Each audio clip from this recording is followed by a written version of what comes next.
Tohle to jsou moje killy v reloadu v korunkové hře, kde jsem dal korunkový win, bylo jich celkem 9, tak pojďte se na to se mnou podívat.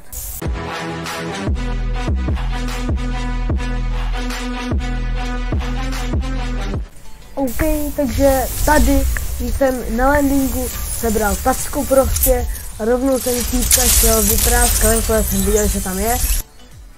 Takže tady jsem týpku vydal totální spray a viděl jsem, že má málo, tak jsem si dal shockwave k němu a rovnou jsem ho takhle trochu ze vzduchu posprayoval. Ale jak jsem prostě viděl, že má málo, tak jsem handcanonem to rozrazil, pak jsem mu jenom dal pumpou, edit, schody a je to. Tady jsem se začal healovat, ale prostě vyrušil na mě tady ta super hrdinka, kterou jsem pak prostě jenom takhle jí přebral stěnu, editují, najdem týk a jenom jí pak takhle nezhral týpkovi, co jí začal pušovat. Tady jsem prostě s tou stejným boxu počkal na týpka, pak jsem jenom takhle ho omylem misnul prostě. Dal jsem přes okýnko, najdem týk, teď jak naskočil, bugnul se tam, tak jsem ho misnul, ale potom on mi sem vlezl a jsem jenom editil schody a byl můj.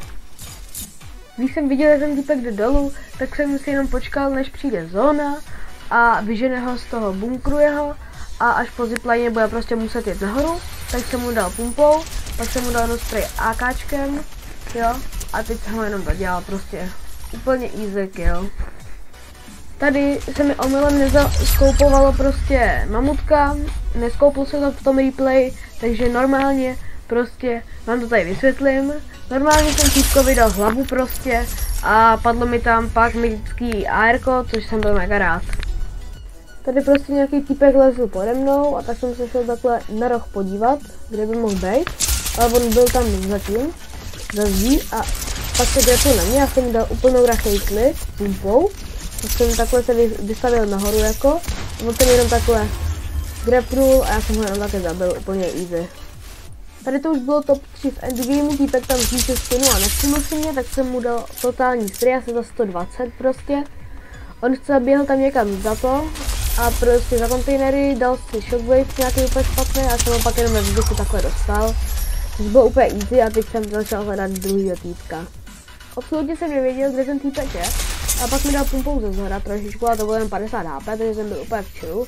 Vyhýloval jsem se zpátky míníčkama. A pak jsem měl jenom podlahu tady a on jako blbec tam prostě skočil, což nechápu, proč udělal.